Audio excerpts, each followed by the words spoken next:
पृथ्वी पर सबके आने का समय होता है, इसीलिए हम ब्राह्मणों से मुहूर्त दिखवाते हैं, पुख्य नक्षत्र बता देंगे, कभी कहेंगे अभी आज ऐसा ऐसा काल बन रहा है, आप ये क्रिया करो, अच्छा रहेगा, ये अच्छा रहेगा।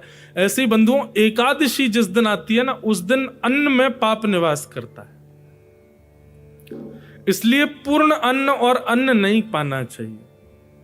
प्रयास करो कि उस दिन आप अवकाश करो। एक बात तो ये, दूसरी बात ये, भक्तों की करवा चौथ है एकादशी। जैसे पत्नी अपने पति के लिए व्रत करती है, ऐसे ही भक्त अपने ठाकुर जी के लिए व्रत करते हैं। आप कहोगे करवा चौथ कैसे? बोले कि जैसे पत्नी अपने व्रत करके, कोई ऐसा नहीं है कि 5-10 वर्ष की आयु मिल जाती है पति को एक करवा चौथ व्रत करने से, एक ही दिन की मिलती है बस। आप एक दिन पूरे दिन पत्नी कुछ नहीं खाती, और फिर जब पति को देख करके जल पीती है, अन्न खा लेती है, तो करवा चौथ का पूरे दिन की किए हुए व्रत से एक दिन की आयु जो पत्नी को मिली वो अपने पति को दे देती है। ठीक वैसे ही जब एकादशी के दिन वैष्णव व्रत करता है, तो व्रत करके शाम को ठाकुर जी को देख करके जब प्रसाद ग्रहण एकादशी का पाता है, तो ठाकुर जी से निवेदन करता है, नाथ मेरे पास देने को कुछ नहीं है, पर आपने मानव को सबसे बहुमूल्य दिया है कि वो जीवित है। हर दिन जीवन जो हमें मिल रहा है, इससे ज्यादा बहुमूल्य और कुछ नहीं हो सकता। मैं आज का एक दिन आपको अर्पित करता हूं, पूरा दिन आपके चरणों में अर्पित करता हूं। ये एकादशी सबसे ज्यादा बहुमूल्य वस्तु हमारे पास क्या है कि हम प्रत्येक दिन जीवित हैं। हमने एक दिन का जीवन अपने ठाकुर जी को दे दिया, ये एकादशी। तो नामदेव जी एकादशी का व्रत करते थे। सो ठाकुर जी ने क्या सोचा कि एकादशी उनकी परीक्षा लेने के लिए भगवान एक 80 वर्ष के वृद्ध व्यक्ति का रूप धारण करके नामदेव जी के घर आ गए, स्वयं ठाकुर जी। और नामदेव जी के द्वार पर आकर के मानो ऐसे ऐसे रोने लगे, इस प्रकार ठाकुर जी नाटक करने लगे कि मानो जैसे बड़ी जोर की भूख लगी है, अरे भैया कोई कुछ खिलाओ, कोई कुछ पवाओ, मेरे प्राण निकलने वाले हैं। नामदेव जी संतों की तो बड़ी सेवा करते थे। जैसे ही देखा द्वार पर संत है, नामदेव जी पत्नी सहित बच्चों सहित दौड़े, उनको उठा करके लाए, सिंहासन पर बिठाया, उनके परात चरणों में रखे, चरणों को परात में रखा, बढ़िया जल से पैर धोने लगे, माला पहनाने लगे, आरती करने लगे। और संत बोले अरे ये सब मत करो भैया, मुझे बहुत जोर की भूख लगी है, 2 टिक्कर बना दो, आलू की सब्जी बना दो या चटनी बना दो, कैसे भी करके मुझे 2 रोटी खवा दो। नामदेव जी बोले भगवान आज तो एकादशी है, तो मैं भूखा मर जाऊं? तुमको इसमें कोई दिक्कत नहीं कि मुझे भूख लग रही है, तुम मुझे यहाँ एकादशी गिना रहे हो? अरे भाई आपत्ति के काल में ये सब चीजें ठीक है, व्रत तब करने चाहिए जब हम ठीक हों। अब हमारी तो आयु भी 80 वर्ष से ऊपर की हो गई। बोले ये सब तो बहाने हैं भगवान, आज एकादशी, आज अन्न नहीं मिलेगा आपको, केला खा लो, सेब खा लो, बढ़िया आपके लिए जो है आलू उबाल देते हैं, आलू वैसे करके खा लो। ठाकुर जी बोले नहीं नहीं, हमको तो रोटी खानी है, दाल खानी है, चावल खानी है, हमको भूख लगी, अन्न ही खिलाओ। नामदेव जी बोले क्षमा करो भगवान, अन्न तो नहीं खा पाओगे, अभी द्वादशी लगने में इतने घंटे बचे, इतने घंटे और प्रतीक्षा करो तब आपको अन्न खिलाएंगे, अभी तो एकादशी चल रही है। भगवान बोले और हमारे प्राण निकल जाएं तो तुमको दिक्कत नहीं होगी? बोले बहुत अच्छी बात है, आज एकादशी है, एकादशी के दिन दाओ, बढ़िया वैकुंठ पहुंचोगे सीधे। नामदेव जी नहीं माने।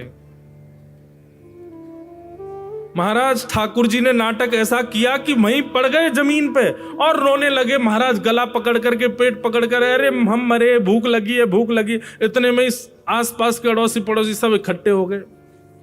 सब बोले अरे अरे नामदेव जी क्या हुआ, तुम्हारे घर पे संत परेशान कैसे? अरे कुछ नहीं, एकादशी है, यूं कह रहे हैं रोटी खिलाओ। पड़ोसी बोले अरे तो खिला दो, तुम्हारी एकादशी तुम करो, तुम्हारी पत्नी करे, बच्चे करें, दूसरे को क्यों? नहीं नहीं भैया एकादशी, और सुनो तुम्हारे घर पे तो नहीं बनाना, कुछ देख के आऊंगा अभी मैं। वो सबका ध्यान रखते, कोई एकादशी को खाए नहीं, नहीं कुछ नहीं पाना है।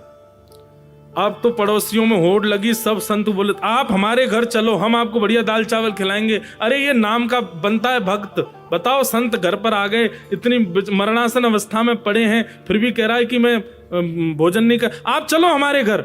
जैसे ही पड़ोसी ले जाने लगे तो नामदेव जी ने संत का हाथ पकड़ लिया, बोले जाने भी नहीं दूंगा, खाने भी नहीं दूंगा, जाने भी नहीं दूंगा, कुछ नहीं करने, आज एकादशी है, फल खा लो, सेब खाओ, संतरा खाओ, लो केला खाओ, रोटी नहीं खाने दूंगा, आज एकादशी है। ठाकुर जी मनी मन प्रसन्न भी हो रहे हैं, वारे नामदेव तेरी निष्ठा। पंढरपुर के लोग गालियां देने लगे नामदेव जी को, अरे बनता अपने आप में महात्मा, बेचारे एक महात्मा को अपने घर में बैठा लिया है, जबरन उसको मारने का प्रयास कर रहा है, चारों तरफ लोग देख कर रहे थे, तमाशा हो रहा है, और ठाकुर जी यहाँ पर पड़े पड़े जा रहे हैं, मुझे रोटी खवाओ। नामदेव जी की पत्नी कभी केला ला रही है, सेब ला रही है, चीकू ला रही है, बोले नहीं फल नहीं खाने, हमको रोटी खानी है। नामदेव जी बोले रोटी नहीं मिलेगी। ठाकुर जी बोले अब अंतिम चाल चलो, और सोई ठाकुर जी बेहोश होकर गिर गए, और मुंह से महाराज झाग निकलने लगे, और हाथ पांव ऐसे कांपने लगे मानो जैसे अब प्राण निकल ही जाएंगे। लोग बाग आए, बोले नामदेव कुछ तो शर्म करो, भजन की भक्ति की, अरे संत मरने वाला है भैया, एक रोटी बना के खिला दो उसको। बोले कोई बात नहीं, वैकुंठ जा रहे हैं, उनको जान दो, प्रणाम करो, आज एकादशी है। और ठाकुर जी जो संत वेश बना के आए उसमें प्राण त्याग दी, हाथ पांव शिथिल हो गए, नामदेव जी के नेत्रों से आंसू आ गए, सब लोग ईंटा पत्थर उठा के नामदेव जी को गालियां देने लगे। नामदेव जी ने अपने नेत्र पहुंचे, जल से सुंदर उनके तन को अभिषेक कराया और कहा देवी हमारी एकादशी निष्ठा तो पूर्ण हुई, पर एक संत का घर में ही देह छूट गया, कारण तो मैं और तुम ही बने ना इनके देह को छूटने का। अब इनकी सुंदर चिता लगाओ, चिता में इनको विराजमान करो, और मैं तुम और हमारे बच्चे हम भी उस चिता में बैठ जाएंगे, प्राण त्याग देंगे, आज एकादशी है। और एक सुंदर चिता लगाई, चिता में वो संत के स्वरूप को, उनके शव को रख दिया, ठाकुर जी थे वो, और एक तरफ नामदेव जी बैठ गए, पत्नी बैठ गई, छोटे छोटे बच्चों को गोद में बैठा लिया, और नामदेव जी महाराज ने पंडरीनाथ भगवान का स्मरण किया, संत के चरणों में प्रणाम किया, बोले भगवान हमें क्षमा कर देना, हमने तो बस आपके व्रत की निष्ठा का निर्वहन किया, और बस इतना प्रयास किया नेत्रों के सामने कोई भी दिखे वह भी इस व्रत का पालन करे, क्योंकि एकादशी व्रत से आप प्रसन्न होते हो नाथ। यदि हमसे कोई अपराध बना हो, दोष बना हो, तो नाथ निश्चित ही हमको नरक भेजिएगा, पर इन संत को आप वैकुंठ में विराजमान करना। चिता में एक सुंदर लकड़ी में अग्नि लगा करके स्वयं चिता में अग्नि लगा दी, चारों तरफ लोग खड़े होकर के देख रहे थे। अग्नि में जैसी थोड़ी तीव्रता आई होगी, ठाकुर जी की कमर में जैसी थोड़ी अग्नि लगी, सोई भगवान तो उठ करके खड़े हो गए वहां पे, और उठ करके खड़े हुए नामदेव जी को खींच लिया, पत्नी को खींच लिया, बच्चों को खींच करके हृदय से लगा लिया, और जैसे ही हृदय से लगाया सब लोग देखने लगे क्या हुआ क्या हुआ, इतने में ही ठाकुर जी वहां से अंतर्ध्यान हो गए। नामदेव जी, उनकी पत्नी, बच्चे सबको हृदय से लगा के ठाकुर जी, सब बोले अरे वो संत कहां गए, वो संत कहां गए। नामदेव जी बोले मेरे अंग को सूंघ करके देखो, चंदन की सुगंधी आ रही है, संत नहीं थे, श्री पंडरीनाथ भगवान पधारे थे मेरी परीक्षा लेने के लिए, आज मेरे घर ठाकुर जी आए थे मेरी परीक्षा लेने। तो एकादशी बंधुओं ऐसी है, ठाकुर जी एकादशी के दिन आंख खोल करके देखते हैं आज हमारा व्रत कौन कर रहा है। इसलिए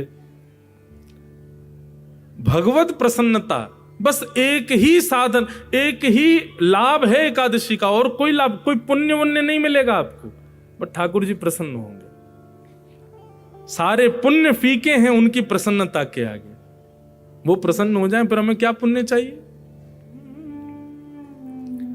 तो ऐसी एकादशी व्रत की निष्ठा सबको करना चाहिए, वैष्णवों को तो निश्चित करना चाहिए। लेकिन अब कई स्थानों पर एकादशी नहीं होती, जैसे कि पुरी में एकादशी नहीं मनाई जाती। कारण है जगन्नाथपुरी में बाहर होटल पे खाओगे तो आपको पाप लगेगा।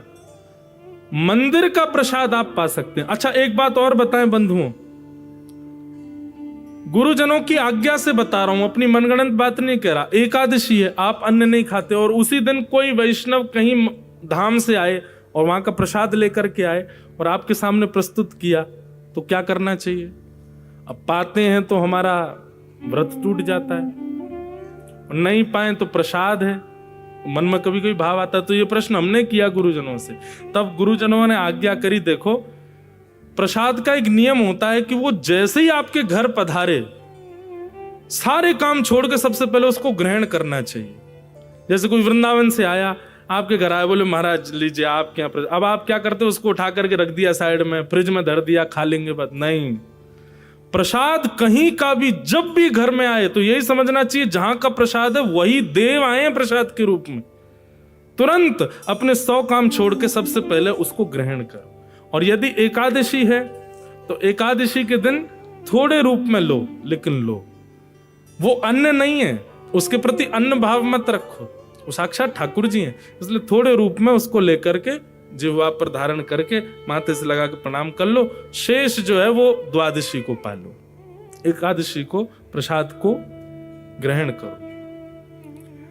रही बात जगन्नाथपुरी की, तो जगन्नाथपुरी में क्या है बंधुओं की, मंदिर की रसोई में जितने भी पकवान बनते हैं, जितने भी रसोइया हैं, उनको लक्ष्मी का रूप माना जाता है। और जब लक्ष्मी अपने हाथों से प्रसाद बनाती है उसका कभी त्याग नहीं करना चाहिए। इसलिए एकादशी के दिन मंदिर में दाल भात वहां पाया जाता है, उसमें दोष नहीं माना जाता। क्यों? लक्ष्मी अपने हाथों से बना रही है। लक्ष्मी जिस प्रसाद को बना रही है उसमें पाप कैसे आ जाएगा? आ ही नहीं सकता। इसलिए जगन्नाथपुरी में एकादशी का भाव नहीं।